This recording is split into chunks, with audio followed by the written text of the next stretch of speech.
Sholawat serta salam semoga senantiasa tercurahkan kepada Nabi kita yang mulia Rasulullah Muhammad Sallallahu Alaihi Wasallam.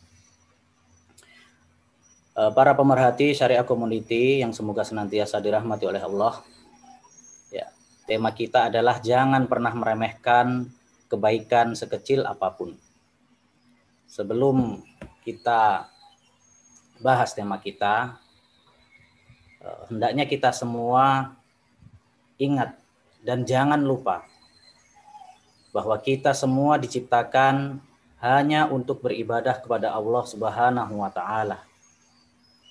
Sebagaimana firman Allah yang cukup populer, yaitu wa ma khalaqtul jinna wal insa illa liya'budun. Dan tidaklah aku ciptakan jin dan manusia kecuali untuk beribadah kepadaku, untuk menghambakan diri kepada Allah. Itulah tujuan Allah menciptakan jin dan manusia. Tujuan Allah menciptakan kita semua. Lalu timbul pertanyaan di situ. Mengapa sih Allah itu memerintahkan kita untuk beribadah kepadanya? Apakah Allah butuh dengan ibadah-ibadah kita? Jawabannya adalah tidak. Hal ini dipertegas oleh firman Allah di dalam Al-Quran surat Fatir. Allah berfirman, ya ayyuhan nas, antumul fuqara'u ilallah. Wahai manusia, kamulah yang butuh kepada Allah. Wallahu huwal ghaniyul hamid. Dan dialah Allah yang maha kaya, tidak memerlukan sesuatu, lagi maha terpuji. Iyasha yudhibkum wa ya'ti bikhalqin jadid. Jika Allah menghendaki, Allah bisa saja memusnahkan kalian dan menggantikan makhluk baru, ya. Allah menciptakan makhluk baru untuk menggantikan kalian. Tentu saja makhluk yang taat. Wa madzalika 'alallahi bi'aziz. Dan yang demikian itu tidaklah sulit bagi Allah. Tidak ada yang sulit bagi Allah. Ya. Jadi hendaknya kita ingat bahwa kita diciptakan hanya semata-mata untuk beribadah kepada Allah. Dan Allah tidak memerlukan ibadah kita, tetapi kitalah yang butuh untuk beribadah kepada Allah. Karena pada hakikatnya ibadah yang kita lakukan manfaatnya kembali kepada kita sendiri. Hendaknya kita garis bawahi bahwa segala sesuatu yang diperintahkan oleh Allah itu akan bermanfaat di dunia sebelum bermanfaat di akhirat nanti. Dan segala sesuatu yang dilarang oleh Allah itu akan mengakibatkan mudharat di dunia sebelum mudharat di akhirat nanti. Nah, jadi itu hakikat penciptaan kita untuk beribadah kepada Allah. Ibadah. Loh, apa enggak berat nih? Ya, kita suruh ibadah terus. Ya. Apa enggak berat? Ya. Ya, jika hati kita tidak ikhlas ya berat. Ya. Jika tidak muncul dari keikhlasan akan berat. Akan tetapi Allah dengan segala hikmahnya, Allah telah menetapkan syariatnya dan Allah memberikan pilihan kepada manusia. Allah berikan di antaranya amalan-amalan yang ringan namun pahalanya besar di sisi Allah. Ibarat kita berdagang. Kita berdagang, modalnya kecil, untungnya besar. Ya, kalau kata bahasa sekarang menang banyak begitu. Jadi di dalam ibadah juga ada. Ibadahnya ringan, amalannya ringan, tapi pahalanya besar. Dan ini sama sekali tidak boleh kita remehkan. Sebagaimana sebuah hadis dari Abu Dzar radhiyallahu anhu bahwa Rasulullah Shallallahu alaihi wasallam bersabda, la tahqiruna minal ma'rufi syai'an. Janganlah engkau meremehkan suatu kebaikan. Walau antalqa akhaka biwajhin thaliq. Walaupun sekedar bermuka manis ketika engkau bertemu dengan saudaramu. Ini kan ringan sekali. Tetapi Nabi berpesan, ini ringan tetapi tidak boleh diremehkan. Hadis ini menjelaskan bahwa kita dilarang meremehkan suatu kebaikan sekecil apapun. walaupun hanya sekedar berwajah manis, tersenyum manis ketika bertemu dengan saudara kita sesama muslim. Apa sulitnya? Nggak ada sulitnya kan? Ya, ini pahalanya sangat besar di sisi Allah dan tidak boleh kita remehkan. Nah, mengapa sih kita tidak boleh meremehkan kebaikan sekecil apapun? Ya, setidaknya ada 3 jawabannya. Yang pertama, mungkin saja amalan kebaikan yang kita anggap kecil itu bisa menjadi sebab kita untuk masuk ke dalam surga. Karena kita tidak tahu Allah ridho dengan amalan kita yang mana yang akan menjadi sebab kita untuk dimasukkan ke dalam surga dengan rahmatnya. Yang kedua, bisa jadi kebaikan itu menjadi sebab bagi kita dihindarkan dari siksa api neraka.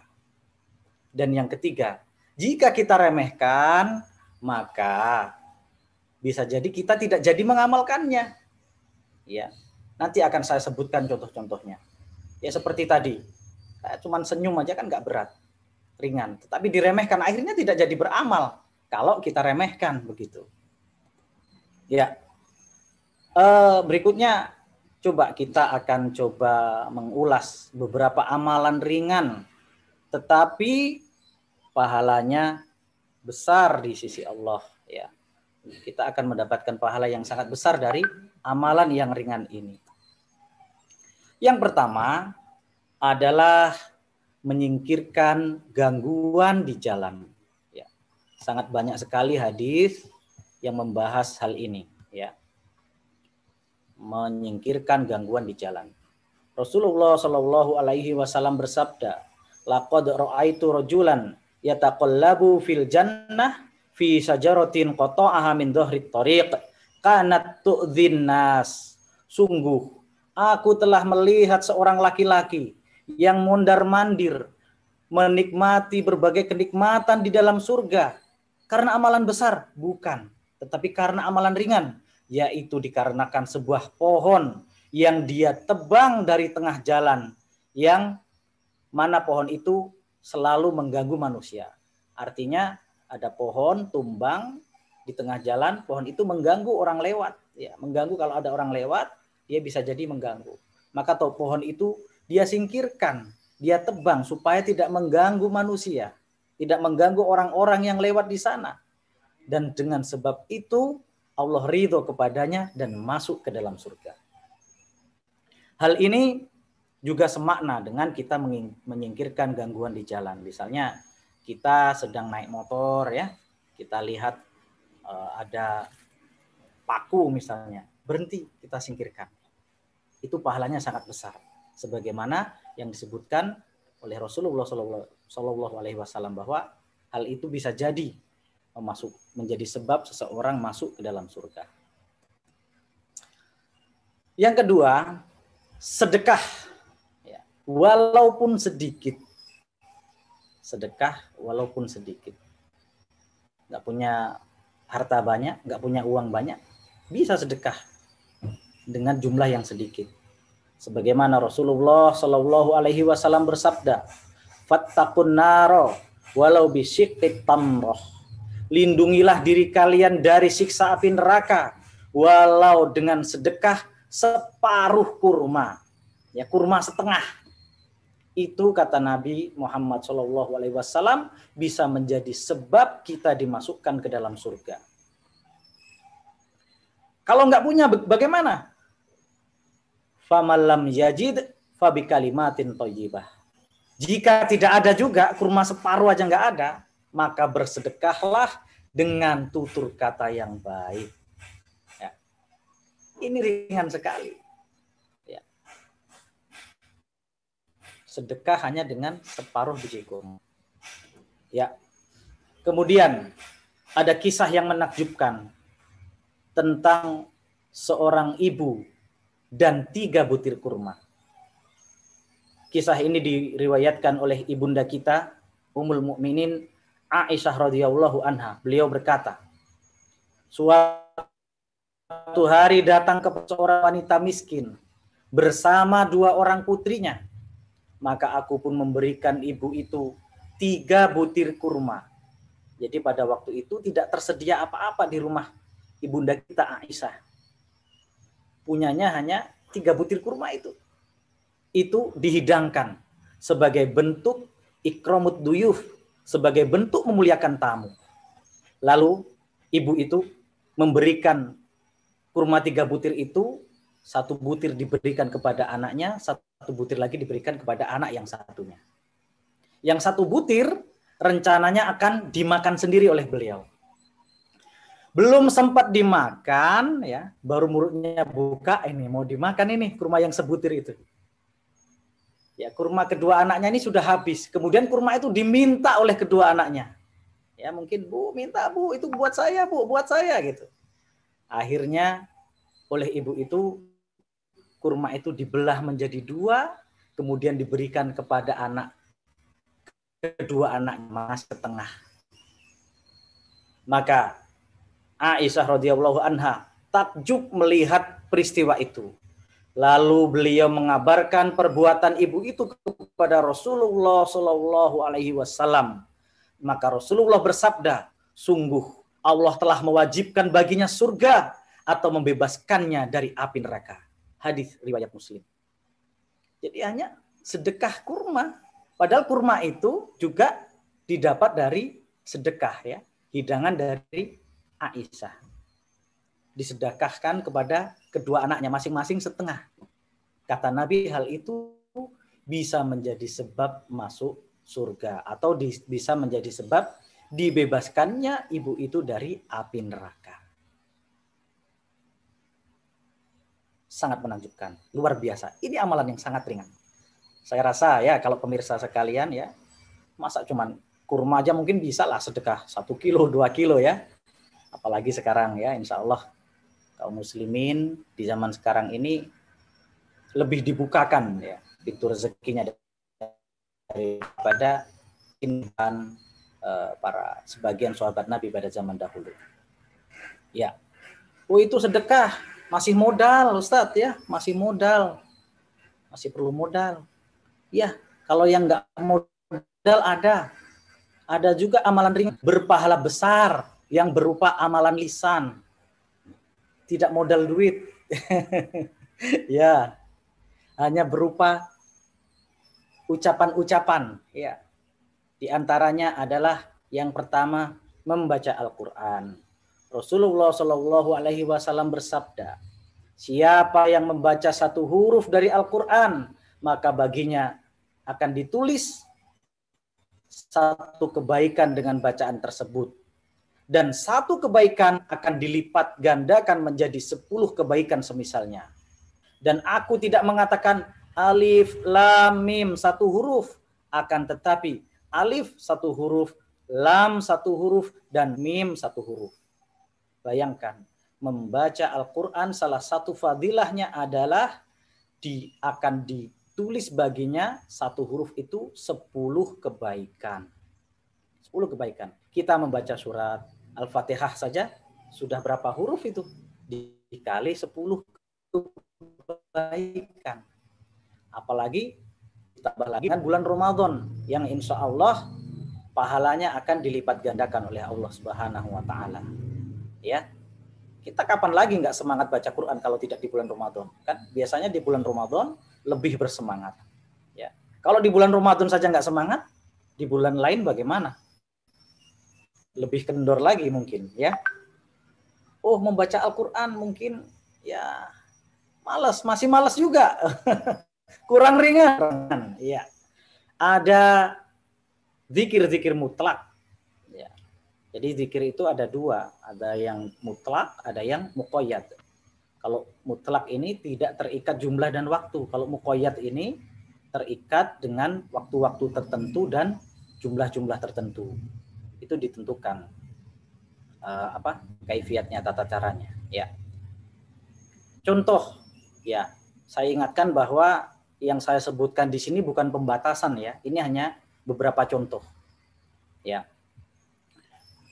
Contoh dari Abu Hurairah, dari Nabi Shallallahu Alaihi Wasallam, beliau bersabda, kalimatani khafifatani alal lisan, thaqilatani fil mizan, habibatani ilar rahman. Subhanallah bihamdih, subhanallahil azim. Kalimatan, dua kalimat, khafifat lisan, yang ringan diucapkan di lisan. Thaqilatani fil mizan, namun sangat berat di timbangan mizan, di timbangan amalan kebaikan kita pada hari kiamat kelak. Ya, habibatani ilar rahman, dan sangat disukai oleh Allah Ar-Rahman, yaitu subhanallahi wa bihamdih, subhanallahil azim. Ini adalah zikir mutlak yang mengandung pahala yang sangat luar biasa. Ya, ringan lisan, berat di timbangan, disukai oleh Allah Ar-Rahman. Maka hendaknya kita terbiasa ya, membiasakan diri mengucapkan zikir-zikir mutlak dalam segala keadaan. Misalnya sedang nyetir mobil, misalnya ucapkan ya, subhanallahi wa bihamdi, subhanallahil azim gitu. Atau sunnah Nabi ketika berkendara, ketika perjalanan turun ucapkan subhanallah, ketika naik ucap akbar ya. Jangan melakukan perbuatan yang sia-sia ya. Apalagi perbuatan yang mengakibatkan kita berdosa. Yang sia-sia saja tidak boleh. Hendaknya seorang muslim itu mengisi segala waktunya untuk mengumpulkan pahala sebanyak mungkin. Nganggur, melamun, ucapkan zikir-zikir mutlak. Ya, misalnya seperti ini tadi, subhanallahi wa bihamdi, subhanallahil azim, dan lain sebagainya, masih banyak lagi contohnya. Ya, selanjutnya adalah istighfar. Ringan bukan? Astaghfirullahaladzim, ringan. Atau astagfirullah, ringan. Atau astagfirullahaladzim wa atubu ilaih. Ya. Istighfar ringan. Istighfar ini keutamaannya banyak sekali. Ya. Selain bisa menjadi sebab banyaknya ampunan, juga bisa menjadi sebab diluaskannya rezeki seorang hamba. Allah Subhanahu wa taala berfirman menjelaskan seruan Nabi Nuh alaihissalam kepada kaumnya. Qul tastaghfiru rabbakum innahu kana ghafara. Maka saya berkata kepada mereka, beristighfarlah kalian, mohonlah ampunan kalian kepada Rabb kalian. Innahu kana ghafara. Sesungguhnya Dia Maha Pengampun. Ya. Manfaatnya apa? Di dalam kelanjutan ayatnya, yursilis samaa alaikum midrara. Niscaya Dia akan menurunkan hujan dari langit atas kalian. Ya, ini ada juga riwayat ketika Umar bin Khattab radhiyallahu anhu, beliau pernah masyarakatnya itu dilanda kemarau panjang. Kepada Khalifah Umar bin Khattab, wahai Umar, tolonglah berdoalah kepada Allah agar Allah menurunkan hujan. Maka Umar bin Khattab radhiyallahu anhu tidak membaca doa lain-lain. Ya. Beliau beristighfar. Ya, beliau sholat istisqa, kemudian membaca istighfar. Nah, atas kehendak Allah turunlah hujan. Maka ya masyarakatnya bertanya, wahai Khalifah, kapan bacanya antum? Saya nggak dengar antum nih baca, ya Allah turunkanlah hujan. Tidak. Beliau cukup mengucapkan istighfar. Ya. Kemudian bi amwali wa banin, dan Dia akan melipat gandakan harta kalian dan anak-anak kalian. Istighfar ini bisa menjadi sebab diluaskannya rezeki. Enteng sekali ya. Kita banyak-banyak beristighfar bisa menjadi sebab kita dimurahkan rezeki kita, dan juga bisa menjadi sebab kita diberikan keturunan. Mungkin bagi yang belum punya keturunan, sudah sekian lama, resepnya perbanyak istighfar. Dan ini kisah nyata sudah banyak terjadi. Ya. Perbanyak istighfar. Ya. Loh, dosa apa saya? Loh, kok tanya dosa apa? Dosa kita ini banyak. Ya. Nabi saja beristighfar, ya. Rasulullah SAW saja beristighfar. Beliau beristighfar dalam sehari itu tidak kurang dari 70 kali. Masa kita nggak mau beristighfar ya? Padahal Rasulullah SAW itu apa? Beliau terjaga dari kesalahan, dan beliau dosa-dosanya diampuni. Yang telah lampau dan yang akan datang diampuni. Masih beristighfar kepada Allah. Masa kita nggak mau beristighfar? Wong ya, ringan sekali, enteng banget gitu. Masa kita nggak mau ya? Itu salah satu resep ya. Misalnya kita punya saudara atau teman yang sudah lama menikah tidak dikaruniai keturunan, belum dikaruniai keturunan, perbanyak istighfar. Ya. Wa yumdidukum bi amwali wa banina wa yaj'al lakum jannati wa yaj'al lakum anhara, ya. Dan dia akan melipat gandakan harta dan anak-anak kalian, mengadakan kebun-kebun atas kalian serta mengadakan sungai-sungai untuk kalian. Masih banyak ya fadilah istighfar. Ya. Di antaranya di dalam kisah Imam Ahmad bin Hambal ya, Imam Ahmad bin Hambal rahimahullah, beliau pernah suatu malam beliau itu sedang safar, beliau itu kemalaman ya, beliau ingin menginap di masjid. Qadarullah sama pengurus masjidnya itu nggak boleh, jangan tidur di sini, nggak boleh. Loh, saya ini musafir, saya ini orang jauh, saya minta izin untuk tidur di masjid ini. Sama takmir masjid itu nggak boleh pokoknya, nggak boleh, kamu nggak boleh tidur di sini. Sampai beliau didorong-dorong, jangan tidur di sini, pokoknya awas kalau sampai tidur di sini. Maka beliau bertemu dengan seseorang. Pak, ya, beliau tidak tahu bahwa ini Imam Ahmad, ya. Ulama dulu ya, Imam Ahmad ini namanya sangat dikenal, sangat terkenal, tetapi orang tidak tahu wajah beliau. Dan beliau tidak bilang, saya ini Imam Ahmad loh, masa mau nginep di masjid aja nggak boleh. Beliau tidak bilang begitu. Itulah tawaduknya ulama dahulu ya. Beliau diam saja. Ya. Kemudian bertemu dengan seseorang, Pak, ada apa Pak? Saya kemalaman, saya butuh tempat menginap. Kalau Bapak berkenan, ayo nginep tempat saya. Nah, begitulah kira-kira ya. Nah, beliau Imam Ahmad bin Hambal diajak ke rumahnya orang tersebut, dan orang tersebut profesinya itu pembuat roti untuk dijual ya. Nah, Imam Ahmad memperhatikan gerak-geriknya. Ternyata tukang roti ini selalu mengucapkan istighfar. Ambil tepung, astagfirullahaladzim, ambil bahan-bahan, ucapkan istighfar terus, astagfirullahaladzim. Kemudian mengadoni bahan-bahannya, ucapkan istighfar. Segala proses, segala tidak tanduknya, beliau ucapkan istighfar. Maka Imam Ahmad bertanya, Pak, saya heran, engkau dari tadi saya perhatikan kok mengucapkan istighfar terus. Iya, katanya.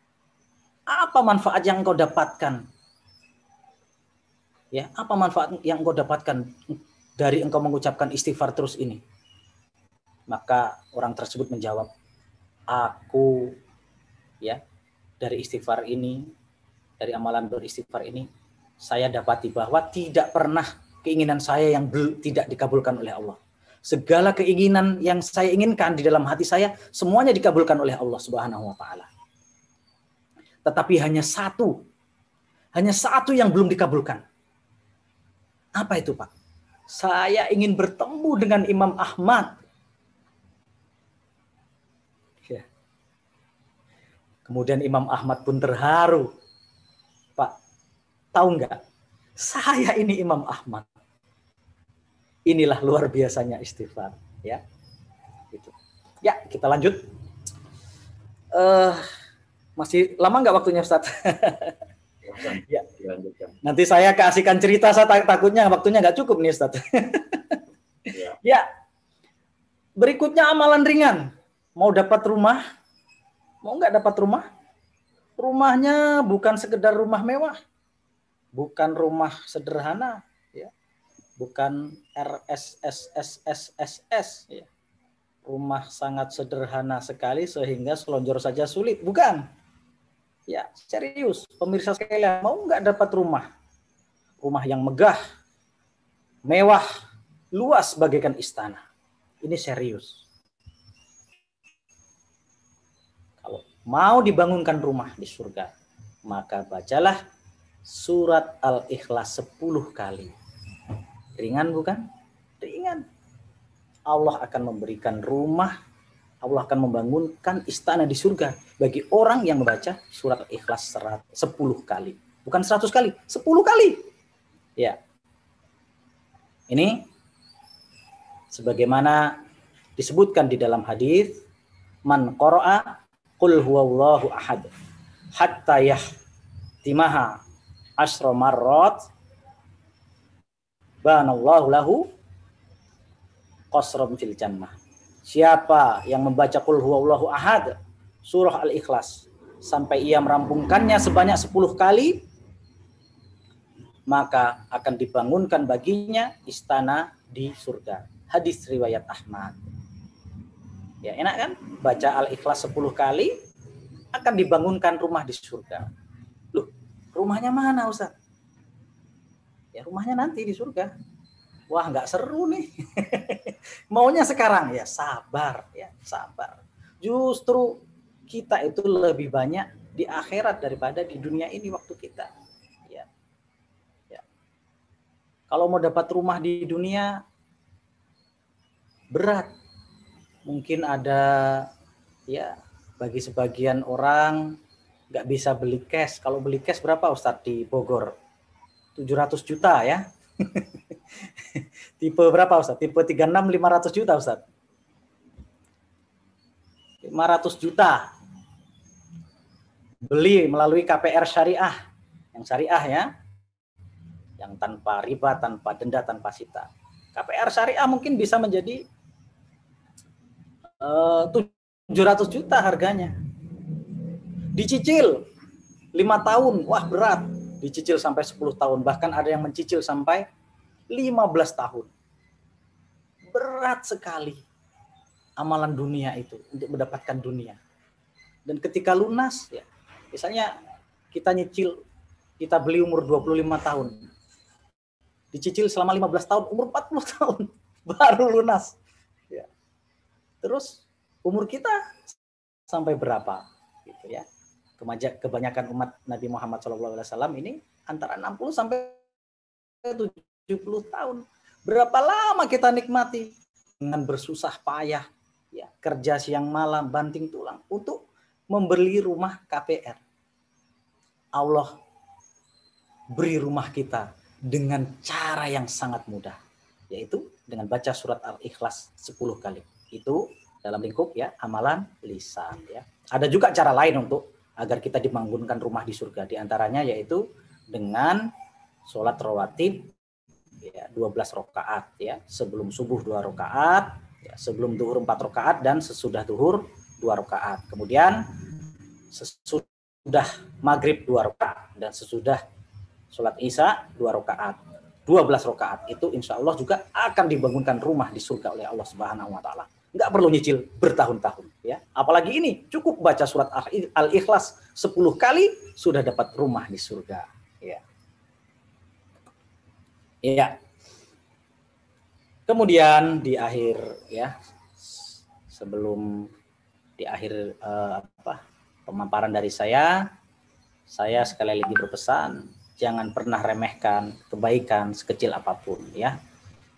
Walaupun hanya dengan bertemu saudara kita tersenyum, menunjukkan wajah yang berseri-seri. Tunjukkanlah wajah yang berseri. Tunjukkanlah wajah yang berseri-seri di hadapan saudaramu. Ya. Sebab di dalam hadis disebutkan tabassumuka fi wajhika laka shadaqah. Senyummu di hadapan saudaramu sesama muslim adalah bernilai sedekah bagimu. Hanya senyum aja sudah dihitung sedekah. Padahal kita tidak mengeluarkan uang. Kalau sedekah kan kita selalu ya dalam benak kita mungkin sedekah itu dengan uang, dengan makanan, ya, dengan barang yang berharga. Tidak. Dengan senyum saja sudah bisa bernilai sedekah. Keep smiling, it's sunnah. Ya. Ya, kemudian ini ada beberapa ya poster yang saya dapatkan yang sangat berkesan sekali bagi saya. Ojo leren dadi wong apik ya. Jangan berhenti jadi orang baik ya. Hendaknya kita tidak pernah berhenti berbuat baik. Ya, walaupun mungkin kita mampunya yang ringan-ringan, ya, tetapi sekali lagi yang ringan-ringan itu jangan pernah diremehkan, karena banyak sekali amalan-amalan ringan yang sangat besar pahalanya. Bahkan amalan ringan tidak jarang menyebabkan seseorang dimasukkan ke dalam surga oleh Allah Subhanahu wa taala. Ya. Selagi hayat masih dikandung badan, selagi kita masih dititipi umur oleh Allah Subhanahu wa taala, maka hendaklah kita berbuat kebaikan, mengumpulkan pahala sebanyak-banyaknya sebagai bekal kita menghadap Allah Subhanahu wa taala di akhirat kelak. Karena apa? Kita ini yang hidup di dunia ini sedang berada di alam yang dihayalkan oleh orang-orang, oleh saudara-saudara kita yang telah dipanggil oleh Allah Subhanahu wa taala yang sekarang sudah tinggal di alam barzakh. Allah menyebutkan penyesalan mereka hatta idza jaa ahadahumul maut qala rabbirji'un, ya. Hingga apabila datang kematian menimpa salah seorang kepada salah seorang di antara mereka berkata, Robbirji'un, wahai Robku, kembalikanlah aku ke dunia. Ya, orang yang telah meninggal itu ingin memohon-mohon, memerengek-rengek kepada Allah Subhanahu wa taala agar dapat dikembalikan ke alam dunia. Untuk apa? Untuk kembali kepada istrinya atau untuk kembali, baru bangun rumah bagus, saya sudah meninggal, saya ingin balik lagi ke rumah saya. Tidak. Baru nikah, pengantin baru, istrinya cantik, belum sempat berkumpul, sudah meninggal. Saya ingin balik lagi, ya Allah, ingin ketemu istri saya. Tidak. Kata Allah, la'alli a'malu sholihan fima tarak, agar aku dapat beramal soleh dengan apa-apa yang aku tinggalkan. Tetapi Allah menjawab, kalla, sekali-kali tidak. Innaha kalimatun huwa qailuha wa mi waraihim barzakhun ila yaumi yub'atsun. Kalla innaha kalimatun huwa qailuha. Sesungguhnya itu adalah kalimat yang mereka ucapkan hanya di bibir saja, tidak mungkin dapat terlaksana. Wa mi waraihim barzakhun ila yaumi yub'atsun. Dan di hadapan mereka telah ada alam barzah sampai hari mereka dibangkitkan. Maka sebelum hal itu datang, hendaknya kita memperbanyak amal ibadah semampu kita sebanyak mungkin. Mungkin itu saja yang dapat saya sampaikan. Terima kasih atas segala perhatian. Mohon maaf atas segala kekurangan. Jika ada pertanyaan, saya kembalikan kepada pembawa acara, Ustadz Khalifur Rahman. Silahkan. Baik pemirsa dimanapun berada, jazakumullah Ustadz Lukman Hidayat yang telah menyampaikan materi luar biasa insightful ya, mengingatkan kita kembali pada ajaran-ajaran Allah Subhanahu wa taala dan Rasulullah yang ternyata banyak sekali ajaran yang mendorong kita untuk melakukan kebaikan meskipun itu kebaikan yang sangat ringan. Sebenarnya sangat ringan untuk dilakukan oleh kita. Namun kenyataannya kadang di lapangan nih Ustadz, seperti tadi membaca istighfar yang Ustadz contohkan, kemudian berzikir, bahkan sekedar memperlihatkan wajah yang manis ceria di hadapan teman, di hadapan saudara kita sesama Muslim itu terkadang susah untuk kita aplikasikan dalam kehidupan sehari-hari. Ini kenapa Ustadz? Banyak masih di antara kita yang kesulitan menerapkan amalia-amalia sederhana yang antum sebutkan tadi dalam penyampaian materi. Kira-kira kenapa ini umat manusia ini masih seperti itu? Ya, mengapa kok banyak yang sulit ya melaksanakan kebaikan gitu ya? Ya, karena sebagaimana disebutkan, ya, hujibatin naru bis sahawat wa hujibatil jannatu bil makarih. Ya, sesungguhnya jalan kepada neraka itu dibungkus dengan as-sahawat, dengan sesuatu yang seolah-olah menyenangkan. Wa hujibatil jannatu bil makarih, dan segala sesuatu atau jalan-jalan yang akan membawa seseorang ke surga itu ditutupi dibungkus dengan sesuatu yang seolah-olah tidak menyenangkan. Dan padahal ketika kita laksanakan misalnya sholat, ya, sholat subuh, kan seolah-olah tidak ngantuk, semalam habis begadang atau bagaimana lebih enak tidur, ya, seolah-olah tidak menyenangkan, enggan melaksanakan gitu. Kita bahkan dipaksa gitu kadang-kadang, mungkin diingatkan oleh istri kita, atau kalau anak kita ingatkan, bahkan kita paksa. Ya itu jawabannya. Kenapa kok males gitu? Karena surga itu, jalan menuju surga itu ditutupi dengan sesuatu yang tidak mengenakan. Padahal ketika sudah kita laksanakan, hati kita akan tenang. Ya. Hati kita akan tenang, hati kita akan tentram gitu. Justru ketika tidak kita laksanakan, malah kita akan, wah gimana ya, hati kita resah gitu. Coba saja ya, misalnya kita mendengar azan gitu. Bisikan-bisikan untuk malas itu, ya, Al-Makarih tadi. Bisikan-bisikan malas, jangan datang ya. Enakan, wah lagi asik apa, misalnya anak muda sekarang lagi asik main game aja lah. Padahal hatinya itu nggak tenang padahal. Coba azan itu didatangi ya. Oke, lagi main game, istirahat. Ambil air wudhu. Baru wudhu aja insya Allah sudah tenang. Ya. Sudah tersirami hati ini. Ya. Dari dinginnya air wudhu. Belum lagi berangkat ke masjid, sholat bersama imam, zikir, pulang. Silahkan lanjut aktivitas. Insya Allah hati akan menjadi lebih tenang, lebih adem gitu ya. Gitu. Jadi itu Ustadz mungkin kira-kira. Baik, terima kasih Ustadz. Jadi karena kebaikan itu dibungkus dengan sesuatu yang tampak kurang mengenakan atau kurang nyaman, maka masih banyak di antara kita yang terkadang meremehkan amalia sederhana yang sebenarnya mudah untuk dikerjakan. Barangkali itu juga ya Ustadz, kenapa di dalam hadis yang tadi Ustadz sebutkan ada penekanan dari Rasulullah, la tahqironnah, maka di situ menggunakan nun taukid yang memberikan penekanan supaya kita jangan sekali-kali meremehkan ibadah amaliyah yang sederhana, karena fadilahnya di balik itu juga sangat luar biasa. Gitu. Terima kasih Ustadz Lukman. Pertanyaan dari pemirsa di channel YouTube Syariah Community, ada Bapak Ahmad Hidayat yang sudah menyampaikan pertanyaan. Ustadz, ini sama-sama ada hidayatnya nih Ustadz, antara yang ini Ustadz ya. Pak Kiai Lukman, beliau nyebutnya Pak Kiai Lukman, bukan Pak Kiai Hidayat ya.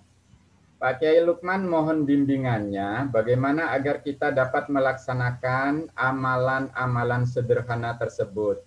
Bisa amalan-amalan sederhana tersebut bisa kita lakukan dengan penuh khusyuk dan ikhlas sehingga kita bisa melaksanakannya dengan mudah. Mungkin yang dimaksud tip-tip supaya kita bisa ringan gitu Ustadz untuk bisa melaksanakan amalan-amalan sederhana yang tadi antum sebutkan itu. Ya, semuanya melalui proses ya. Yang pertama memang innamal a'malu binniyat ya. Sesungguhnya segala sesuatu itu tergantung pada niat. Maka yang pertama niat dulu. Niat dulu memang kita tulus, ikhlas, ingin konsisten ya, mengamalkan amalan-amalan dengan yang saya sebutkan tadi. Kalau sudah niat, tahapan selanjutnya adalah dipaksakan. Harus dipaksakan. Ini setelah dipaksakan, maka insya Allah akan bisa. Setelah bisa akan terbiasa. Gitu. Ya, supaya khusyuk bagaimana? Abaikan saja ya semua yang ada yang menyebabkan kita tidak khusyuk yang ada di sekitar kita. Ya memang sulit godaannya ya. Misalnya kita mau zikir tadi, zikir mutlak, memperbanyak istighfar, HP bunyi, blunting, kebanyakan grup misalnya, kebanyakan grup WA gitu. Ya ujung-ujungnya kita kan nggak khusyuk, maka dipaksakan apa? Oh ini penyebab saya nggak khusyuk nih HP, sudahlah. Mau bunyi mau nggak terserah, saya mau zikir aja lah gitu. Abaikan, ada waktunya nanti HP. Memang sekarang ini HP sangat menyita waktu, banyak waktu ya bagi kita ya. menyedot waktu kita, kemudian membuat kita tidak khusyuk. Kadang jangankan zikir mutlak, ya, orang mau sholat saja kadang nggak khusyuk karena HP. Ya, supaya khusyuk tadi ya, dipaksakan. Kemudian dibiasakan. Naik mobil itu contoh ya. Kita ini penting karena di jalan ini banyak sekali godaan. Ketika kita naik mobil, kita mengemudi misalnya, ada perilaku pengendara lain yang ugal-ugalan atau yang tidak berkenan di hati kita kan mudah jengkel kalau di jalan, gitu kan? Atau kita nyetir mobil, ada motor yang motong jalan ya, nggak memperhatikan rambu-rambu, kita jengkel. Maka untuk menenangkan hati kita, ya supaya kita ini tidak gampang marah, ucapkanlah zikir-zikir mutlak itu tadi ya. Rasulullah Shallallahu Alaihi Wasallam juga memberikan tuntunan ya tadi, ketika jalan turun ucapkan subhanallah, berulang aja subhanallah, subhanallah, subhanallah. Ketika jalan naik ucapkan Allahu Akbar, Allahu Akbar. Nanti nggak ada apa-apa lagi, nggak usah setel musik lah ya. Kalau mau setel radio dakwah misalnya, kan ada sekarang banyak ya. Kalau nggak ada itu tadi, ucapkan zikir mutlak ya. Subhanallah, subhanallahil adzim, subhanallahi wa bihamdi, atau yang lainnya, astagfirullahaladzim, astagfirullahaladzim. Itu nanti akan menenangkan hati kita, salah satu dampak positifnya ya. Kita ada orang ugal-ugalan, kita yang tadinya mau marah nggak jadi, astagfirullahaladzim. Masa lisan kita mengucapkan zikir kepada Allah, hati kita akan tetap marah? Insya Allah tidak mungkin ya. Demikian Ustaz. Terima kasih banyak Ustadz Lukman Hidayat MPD atas jawabannya dalam sesi diskusi ini, juga penyampaian materinya yang tadi sudah sangat luar biasa. Mungkin terakhir Ustadz ada pesan atau nasihat untuk pemirsa dimanapun berada, agar kita kembali kepada tema kita, agar kita tidak meremehkan kebaikan sekecil apapun. Singkat saja Ustadz. Tafadhol. Ya, jadi kita jangan pernah bosan untuk bertakarub kepada Allah, untuk beribadah kepada Allah Subhanahu wa Ta'ala, karena memang tujuan Allah menciptakan kita adalah sebagai makhluk yang mengabdi kepada Allah. Nah, jika kita masih merasa berat mengamalkan amalan-amalan yang kita anggap berat, maka Allah memberikan solusi, kita bisa mengamalkan amalan-amalan yang ringan tetapi berpahala besar. Semoga dengan konsisten mengamalkan amalan-amalan tersebut akan membawa kebaikan bagi kita, akan merubah sikap kita, dan Allah menurunkan taufiknya kepada kita sehingga Allah menjadikan kita ini hamba yang istiqomah di dalam menghambakan diri kepada Allah Subhanahu wa Ta'ala. Dan insya Allah hidup kita akan tenang, tentram di dunia sampai akhirat. Demikian Ustaz. Baik pemirsa dimanapun berada, usai sudah acara kita pada sore hari ini dalam program Kurma Ramadan hari ke-8. Terima kasih sekali lagi kami aturkan kepada Ustadz Lukman Hidayat MPD atas penyampaian materi dan diskusi yang luar biasa di hari ke-8 bulan suci Ramadan ini. Mudah-mudahan Allah berikan kita semua yang hadir di sini, narasumber dan pemirsa dimanapun berada, Allah berikan manfaat sebesar-besarnya. Amin. Manfa'na bima 'allamtana wa'allimna ma yanfa'una. Kita sudahi program Kurma Ramadan hari ke-8 ini. Sekali lagi terima kasih Ustadz Lukman. Mudah-mudahan Allah Subhanahu wa Ta'ala berikan antum kesehatan bersama keluarga. Sampai jumpa di lain kesempatan. Kita tutup bersama dengan membaca hamdalah dan kafaratul majlis. Alhamdulillah. Subhanakallahumma wa bihamdika asyhadu an la ilaha illa anta astaghfiruka wa atubu ilaik. Saya Khalifur Rahman dari Syariah Community mengucapkan terima kasih kepada pemirsa dimanapun berada, dan assalamualaikum